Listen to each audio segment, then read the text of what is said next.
Kebakaran permukiman di Jalan Mula Warman, Tanjung Redep, Kabupaten Berau ini terjadi Jumat siang.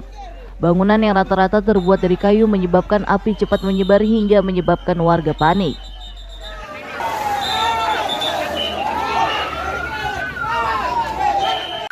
Petugas pemadam bersama polisi yang mengerahkan mobil penghalau massa bergerak cepat, namun demikian 12 bangunan gagal diselamatkan.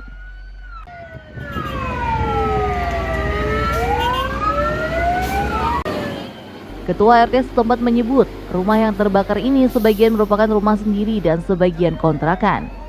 Kobaran pertama terlihat saat warga masih menjalankan sholat Jumat.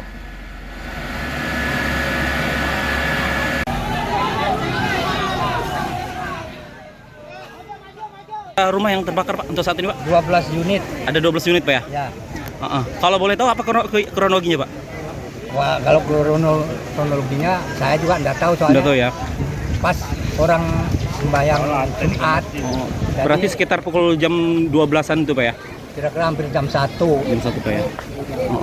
Pak, pada saat kejadian ini sendiri Pak, warga pada saat itu lagi istirahat atau seperti apa Ya, Pak? ada yang ke masjid, banyak kan yang ke masjid.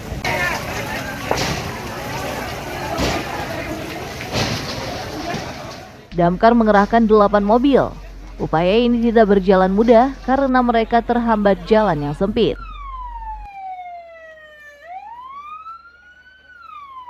Ada 8 unit yang kita turunkan. Ya, kendalanya cuma masalah personil yang lagi ibadah sama juga jalan yang sempit Pak ya. Ya, kita tidak bisa juga alasan bahwa dia ibadah, tapi kan sudah ada yang Ada piketnya. piketnya, Pak ya. ada sipnya yang tetap jaga. Hanya yang bantuan itu memang agak terlambat karena ada yang kemudian yang kedua juga sempitkan, ada yang sampai menyemprot dari Jenderal Sudirman saja karena tidak bisa masuk. Termasuk yang besar tadi kan dari ini apa nih, Jalan Panglima Batu saja. Cuma kebetulan juga kita punya sarana selang ini cukup panjang, jadi bisa menjaga sampai di sini.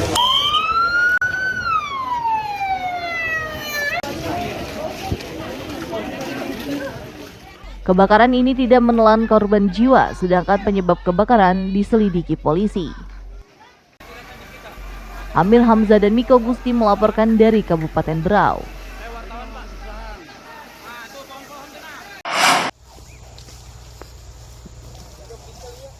Petugas bersama relawan pemadam kebakaran di Samarinda bergerak menuju Jalan Telkom Sambutan Sabtu siang. Itu dilakukan menyusul kebakaran lahan di kawasan tersebut. Mereka harus bergerak cepat karena lahan yang terbakar ini lokasinya tak jauh dari permukiman.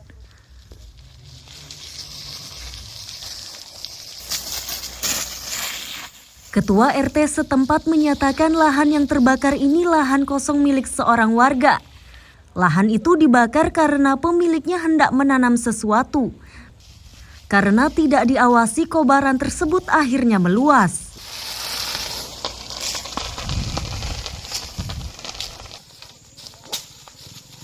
Ini Jalan Padat Karya ini lahannya lahan kosong sih, beliau kan mau tanam-tanaman ceritanya. Nah makanya beliau bakar-bakar itu kan hanya kayak nanam singkong apa segala macam.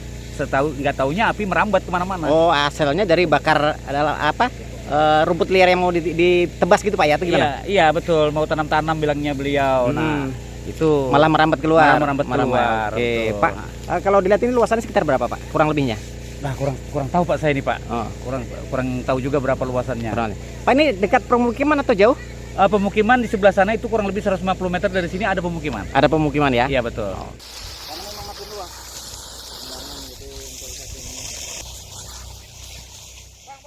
Data BPBD lahan yang terbakar luasnya 8.000 meter persegi.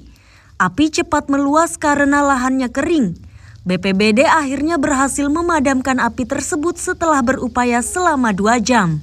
Ya membara di sana itu. Ya Allah, angin. Udah ada hujan Bang. Iya, ini kita hujan. Kita terima informasi tepat pukul 10.00 tadi sudah menerima informasi dari Ketua RT 20 bahwa telah terjadi kebakaran lahan tepatnya di Jalan Telkom RT 20 Kelurahan Sambutan. Nah, saat di TKP kondisi lahan sendiri bagaimana Bang? Luar biasa, kalau kondisi lahan ini posisinya sangat kering. Sangat kering ya? Sangat kering. Kalau diperkirakan luasannya berapa, Bang? Kalau menurut informasi yang pemilik lahan tadi 8.000 meter persegi. 8.000 meter persegi ya. Oh, jadi ini lahan warga yang terbakar, Bang ya? Siap, lahan warga yang dibakar dan sengaja dibakar, kebetulan sudah diamankan. Oh ya. Dan untuk proses sendiri bagaimana? Apakah menggunakan unit tangki atau bagaimana, Bang? Sementara kita masih menggunakan portablean untuk relawan yang terdekat.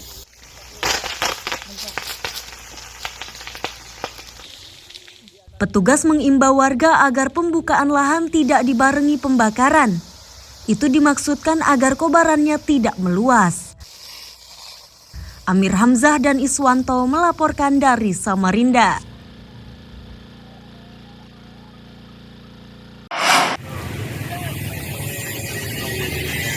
Batang pohon yang patah dan jatuh di Jalan Dr. Stomo Samarinda ini menimpa sepeda motor dan seorang warga hingga menyebabkannya terluka dan harus dilarikan ke rumah sakit.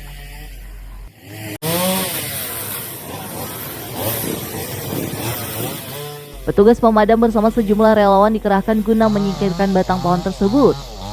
Warga menyebut batang pohon ini patah saat kawasan tersebut diterpa angin kencang.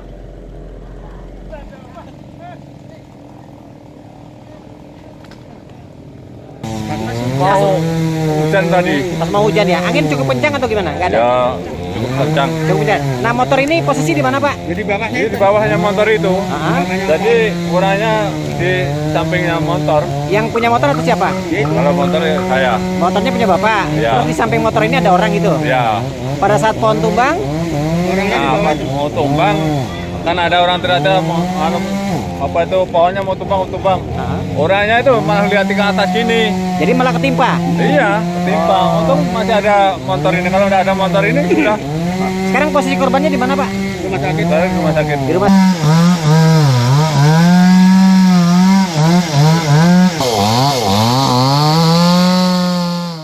Relawan kemanusiaan bersama Damkar Samarinda yang dikerahkan harus bekerja cepat agar arus lalu lintas tidak semakin macet.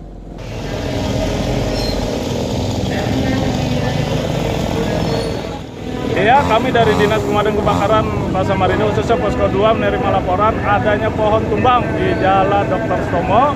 Jadi kami bergerak dari tim bergerak menuju lokasi yang dimaksud. Jadi sampai di TKP kami menemukan informasi dari saksi warga itu ada motor satu dan korban. Satu orang warga ya? Ya, ketimpa pohon dan sudah dibawa ke rumah sakit. Ya. Saat ini sedang melakukan apa ini, Bang? Untuk saat ini masih tahap pelaksanaan, bisa dilihat pemotongan. Pemotongan ya? Nah, masih tahap berjalan.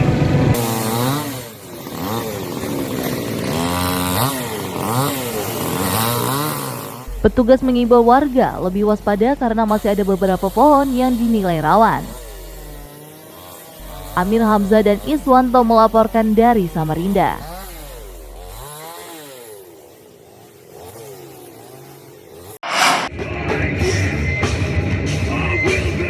Musik cadas ini menjadi salah satu pengisi aksi Kamisan yang digelar di pintu masuk kampus Universitas Mula Warman Samarinda.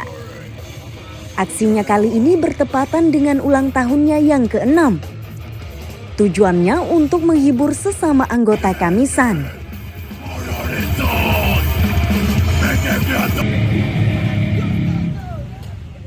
Meski bernuansa hiburan, namun mereka tetap menyampaikan pesan moral. Tema yang diusung adalah merdeka dari oligarki atau pemerintahan yang dikuasai kelompok tertentu. Pesan ini disampaikan karena mereka menilai rakyat Indonesia dan masyarakat Kaltim belum sepenuhnya bebas dari oligarki. Ada dari Sparta, kemudian Head-Enemy, Bull Angel, dan Malfomet. Terima kasih. Di tahun yang ke-6 ini, aksi Kamisan Kaltim mengangkat tema merdeka dari oligarki. Kenapa demikian? Karena kita tahu sendiri kalau dulu kita coba keluar atau merdeka daripada penjajahan Belanda, tapi di saat-saat ini bagaimana kita harus keluar daripada cengkeraman oligarki. Penguasa hari ini yang kemudian berkuasa juga berkompromi, juga bersama-sama dengan oligarki untuk kemudian memberikan segala aturan-aturan yang kemudian tidak pro dengan rakyat. Itu belum lagi regulasi-regulasi ataupun kebijakan-kebijakan yang dikeluarkan. Kita akan terus menjaga kewarasan, terus melawan impunitas, terus melawan segala bentuk penindasan yang kemudian dihadirkan oleh rezim siapapun itu.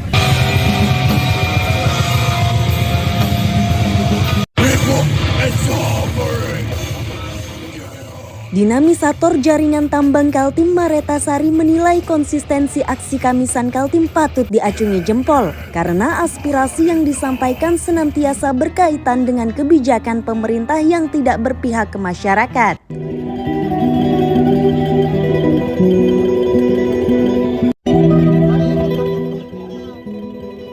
Di lingkungan kabupaten atau perkotaan, kemudian sampai ke tingkat pusat, regulasi atau seluruh kewenangan dan seluruh kebijakan yang dikeluarkan sampai hari ini tidak pada posisi mendukung hak veto masyarakat. Sehingga harapan saya kehadiran aksi Kamisan Kaltim dan peringatan aksi Kamisan Kaltim yang ke-6 di Kalimantan Timur menjadi salah satu ruang bersama yang dapat digunakan oleh masyarakat di Kalimantan Timur untuk menyampaikan seluruh keluh kesahnya dan segala problematikanya.